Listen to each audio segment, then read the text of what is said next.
We have live sports back. Golf is back, the Charles Schwab, and I think it has been pretty interesting to see how everything is being received. How is the television product? How are the players kind of handling this with no fans?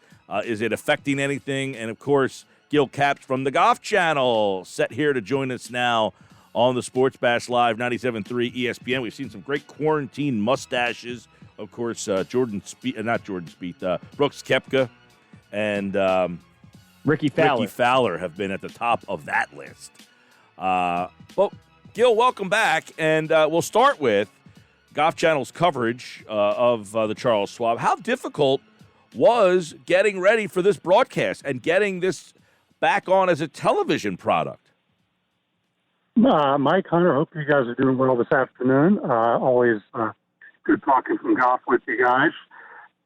Pretty difficult. Sean McManus at CBS Sports said this was getting golf back on air this week. Logistics of it and the planning was infinitely tougher than any Super Bowl or Final Four that network had ever done. And I think that was the same that we at NBC experienced when we did the Driving for Relief match a month ago down at Seminole. And it's certainly been the case helping out CBS, who is who really is the broadcaster this week. Golf Channel is just taking their feed the first 2 days, and you just see Golf Channel graphics, and you see things coming from our end. But it's tough. It's tough. Just number one, just the basic. When you have announcers who aren't on site, when you have Jim Nantz who's there by himself in a little booth off to the side of 18, and you have the three main analysts who are all in a studio hundreds of miles away in Orlando at Golf Channel headquarters. The amount of time in television that a host and analyst are sit there and you look at each other and you kind of have little signals and you make eye contact and you're talking, right? It's the difference between having a Zoom conversation or a WebEx phone meeting and meeting in person, right? It's completely different.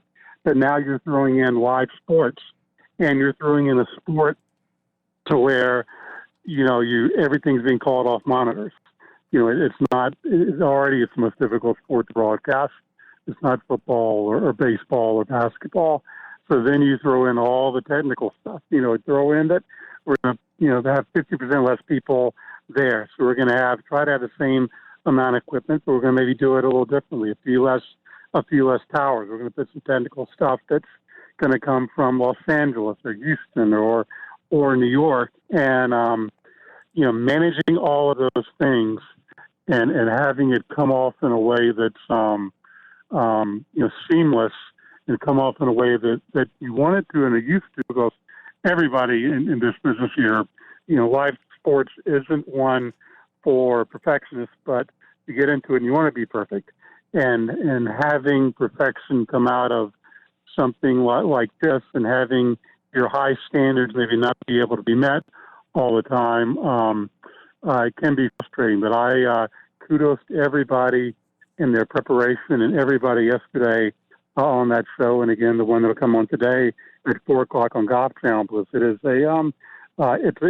it's a massive undertaking just to get it on the air. Now, how do you feel like the players are handling no fans? I mean, is it apparent that it's different? Is it not that big of a deal? I mean, it seems like some sports having fans different means more than others, but how do you feel that golf having no fans affects the product, if at all? I think, Mike, it probably affects the television product more than actually they're on site affecting the players.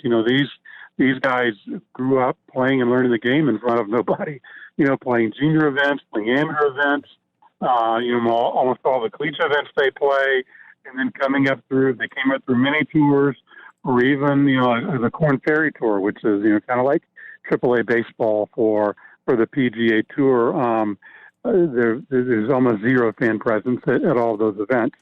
So I actually, in talking to some of our colleagues who are former professional players, and I asked them, I think to an extent that you can have a certain percentage of the golfers out there, the PGA Tour players, who are going to embrace this because you're not dealing with any fans, right? You're not dealing with people yelling at you. You're not having to sign autographs. You're not having to deal with media, right? There's so many limited media on site. There's nothing face-to-face.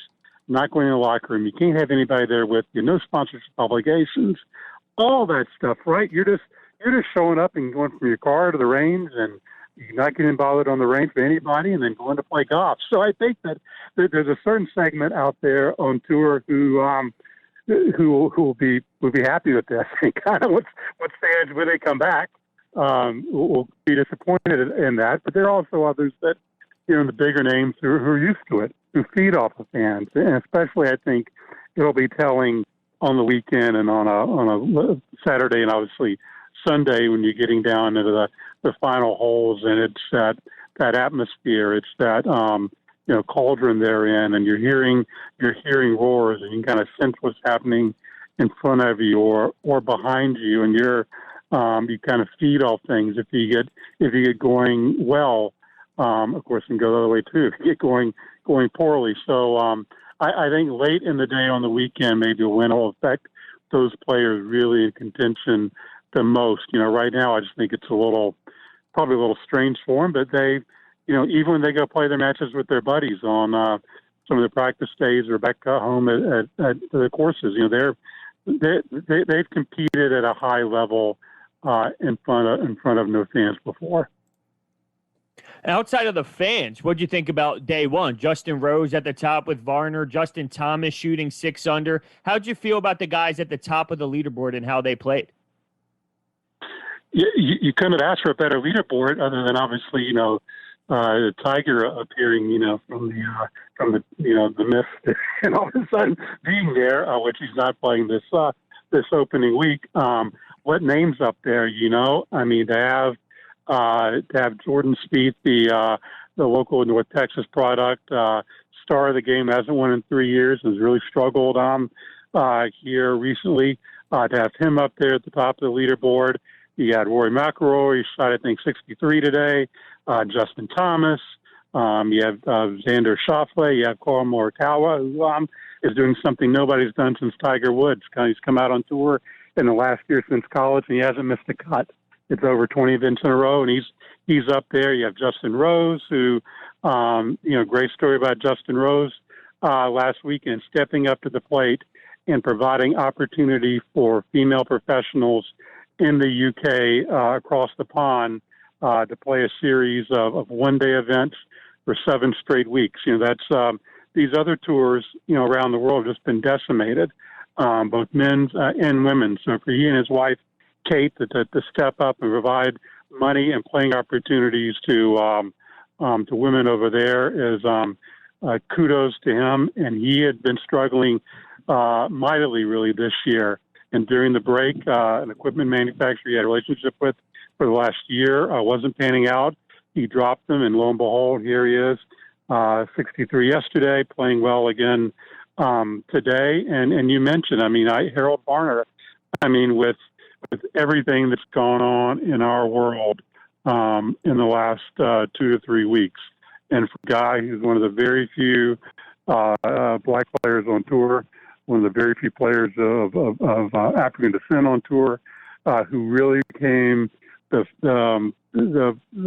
person who spoke out the most on this topic from a PGA Tour professional standpoint over the last 2 weeks. For him to have the kind of round he did yesterday, and then he got off to a tough start this morning, but he came back really well later in the round, and now he's right back up at the top of the leaderboard again.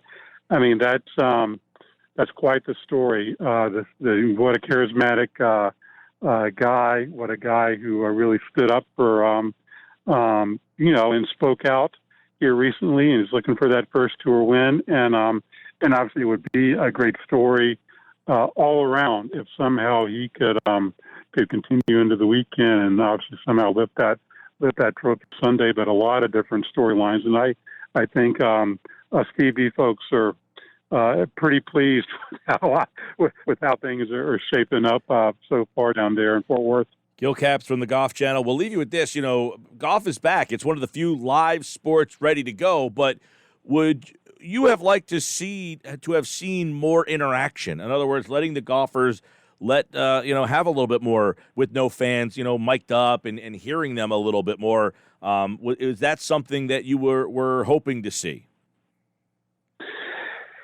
From a company standpoint, I think yes. I think that's something that's been talked about for, it's not recent, right? Viking Players has been talked about for 40 years. But in this, you're looking for something, right? You're looking to help enhance a product and help give people a reason to maybe tune in and get something extra that they're not getting from that atmosphere, from fans, from that, golf, you turn it on and it's always a murmur to it.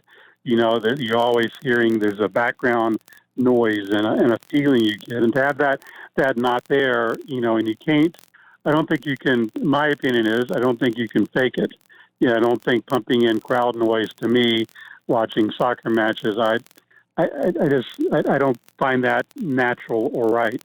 And I think that if you can mic players and can get a little more out of them, even if it's something in the way, to me, I love the way the NBA does it. I love the way where it's something a little extra. You mic a guy, mic a coach, and you cut up the sound and you play it coming back from a commercial or during a little moment of break during the game and play that sound and get a feel for the game and that can easily be done. I think in golf, it's hard because you've got some guys out there that are great talkers, Mike, but they may not be necessarily really names, and as great as Ricky Fowler is, and he did give some good stuff yesterday, on air, and to have just one guy rely on him and a guy who sometimes, Ricky can be a little bland. He's not a real big talker while he's playing. It's a fine line, and if you get guys like Justin Thomas, who has said, absolutely no, I will never ever be Mike, but he'd be a good one to Mike. But going forward, we'd love to see more players say, "Yep, I'll stand up and let's do it," and I'll gladly give back and provide something for those fans out there who are maybe missing a little something in these telecasts with no spectators here. Gil Capps from the Golf Channel. The golf is back, and in a couple of weeks, there will be fans. July 16th to the 19th at the Memorial. There will be fans in the stands, so we'll see how this all works out. Looking forward to that, and should be a good weekend of golf. And, of course, this fall, we will have some of the majors, and we will keep our eye on all of the majors as they will be up against football and basketball and hockey and maybe baseball. Who knows? Gil Capps from the Golf Channel, everybody. Thanks, Gil. We're going to have some weekends where you're going to need like 6 TVs to keep up with everything. And maybe 6 hours of airtime to preview it all. That's right. Have a good weekend, fellas. Thanks, Gil. Gil Capps from the Golf Channel, everybody, here on the Sports Bash Live 97.3 ESPN.